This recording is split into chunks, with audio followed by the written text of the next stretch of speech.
Hey, look what I built in the last few days, couple of days.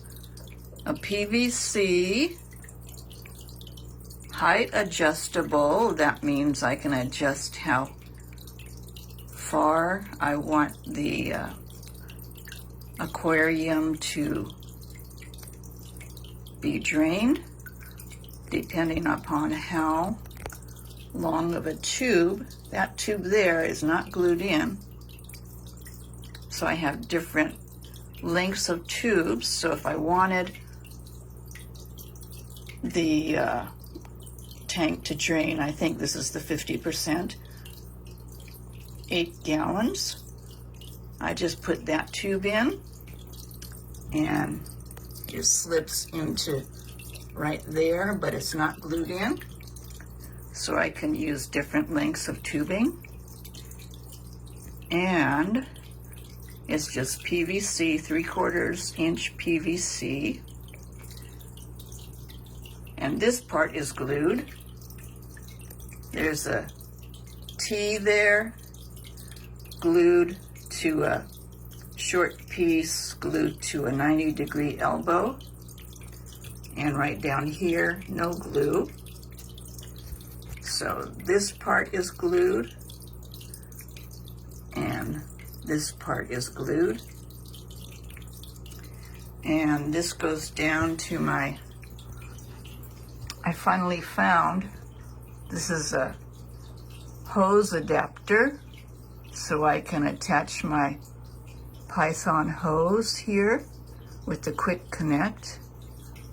So to remove this hose, all I have to do is press up on this, and it's a snap connector, and it dislodges.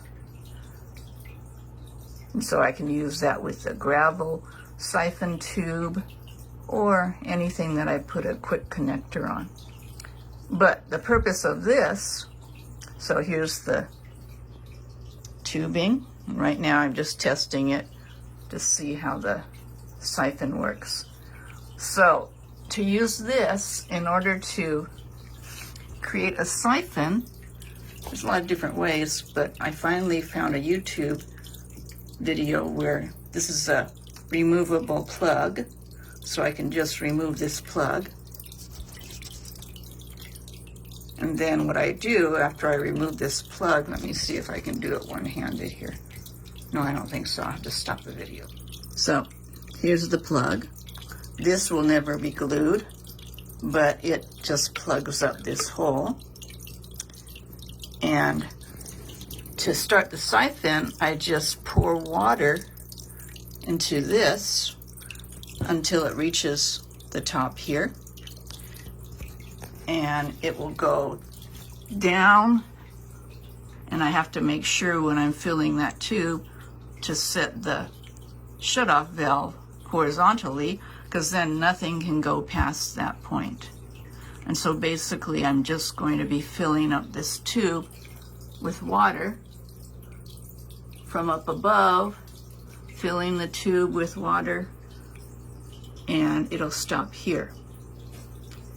And then once I've filled it up, I just put the plug back in, make sure it's airtight.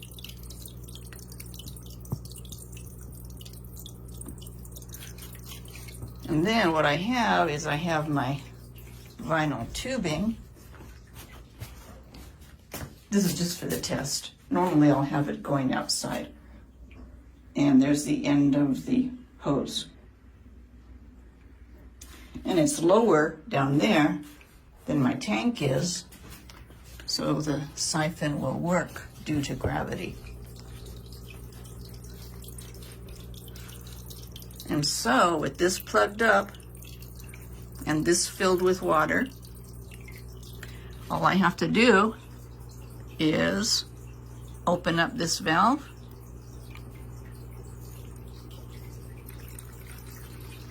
and then you can see opening the valve makes this water that's in here come down, and it creates suction, and it sucks the water out of the tank and down the tube. And here it is. By golly, it works. This is a much better method than the previous method where the previous method didn't use a T here, it just used another 90-degree elbow. But then you had to remove this tube here and fill it up and then reattach this. And it's a bit more cumbersome. This way I can keep it all together. And as you see, I'm not going to drain it all the way, but once the water line reaches down there, it will stop. So this is working well. Okay, I'm going to shut it off now. To refill the tank, I just attached this. This is from a Python system. And it too, I've attached a quick connect here. And there's a shut-off valve there. And what I'm going to do is connect the hose to this. Here I've connected this end of the hose to this attachment. Then I connect the other end of the hose, again with a shut-off valve, where I can turn it on and off, to the same contraption, except at this time, I just have this end piece that has a little strainer on the end. That's for later when I have fish and I don't want them well, in this case, it wouldn't suck them up into the tube because it's not suctioning the water out, but it'll keep them away from the end of the tube as it's filling. And I have other ends that I could attach. But in this case, the length of the tube doesn't really matter that much because you're just filling the tank. But it's the same thing. I have a shut off right now. And then I go back to my sink. And the first thing I want to do is adjust the temperature of the water. What you do is with this contraption, you pull this part down and it opens up the bottom opening to let the water flow through. And the first thing I want to do is check the temperature. And I just go by feel. You can use a thermometer if you really wanted to, but I feel what temperature the tank water seems to be, and I just kind of adjust it so it feels the same. Okay, so there the temperature is kind of where I want it, and at this point I will open up this valve, and I'll pull up on this. Well, let me show you. What you do is you twist this.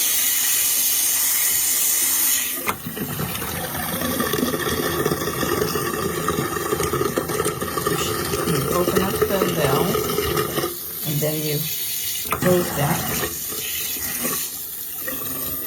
That shuts that valve, and now the water is going through here. But it's not going into the tank yet because I haven't opened up this valve. So right now, I'm going to open up this valve. Whoa. I guess you have to kind of hold on to when the water first starts going in. So that valve's open, the water's going from the sink up here, and I don't have the water pressure turned up too high, so it won't go super fast. But you have to stay here at this point and watch it, and once it reaches the right level, then you shut the water off. What I just did was put in some prime. This is to dechlorinate the water. Anytime you put new water in, you want to dechlorinate it, so put some prime in. And now, as you can see, the water is almost to the top because I really didn't remove very much. And once it reaches the top, I will shut this off. And now the tank is filled. And now it's just a matter of turning off the water here, which I did, pulling this down, which I did, and then draining the hose. The water that's in the hose, I need to drain to come out here. And that's it. It looks a lot more complicated than it is, but it sure beats dragging buckets around, 5-gallon buckets of 2 or 3 gallons or more of water out of this room all the way to my backyard to empty the water into the lawn or somewhere. That's a pain, sloshing water around. I will never have to do that again. As it is, what I'm going to be doing when I do drain the tank, from here I have a long enough hose that's going to go all the way out the backyard. And then I'll just have it draping onto my lawn. Because again, that point is lower than the height. That point is lower than the height of my fish tank. You always want where you drain the water to be lower than what you're draining from, because that's the only way the siphon will work, gravity. Alrighty, so success. Okay, here's the contraption I made. This piece here is all glued together as one. So there's a T, a short piece of PVC, 90-degree elbow, and a tube,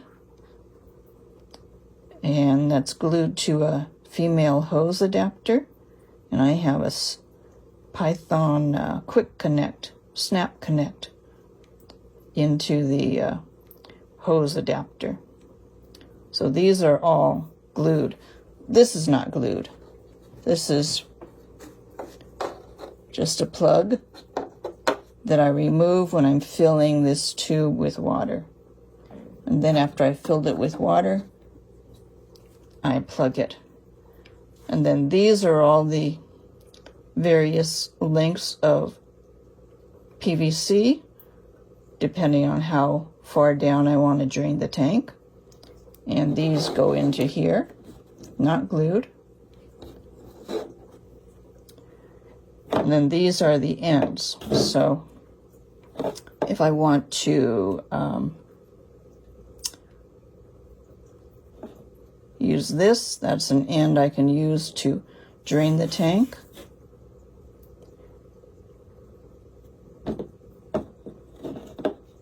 Or to fill it, I suppose.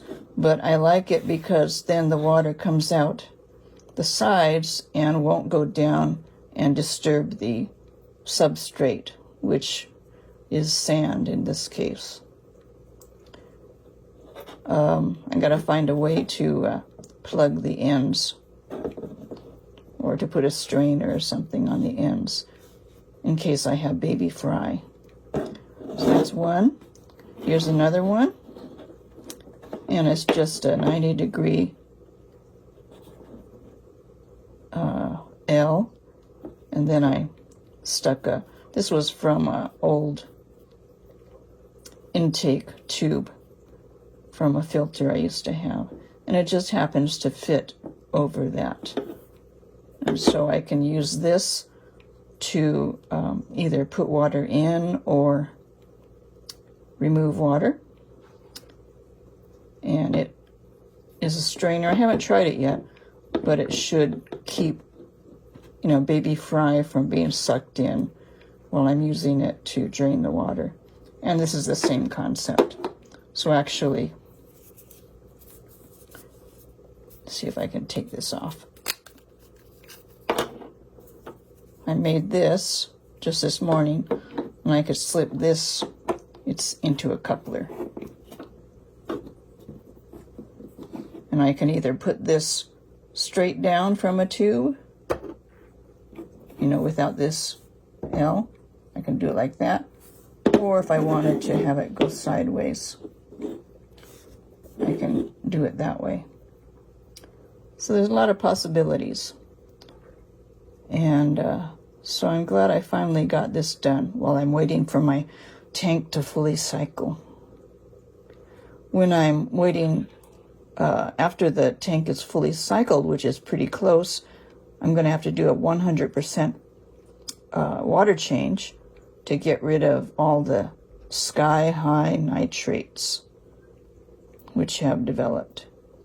And doing a water change is the only way, besides the slower way with plants, because plants will eat the nitrates. But I'll be able to, this will be fully cured, and I'll be able to use this to do that first big water change. So it's kind of fun to figure out how to do this.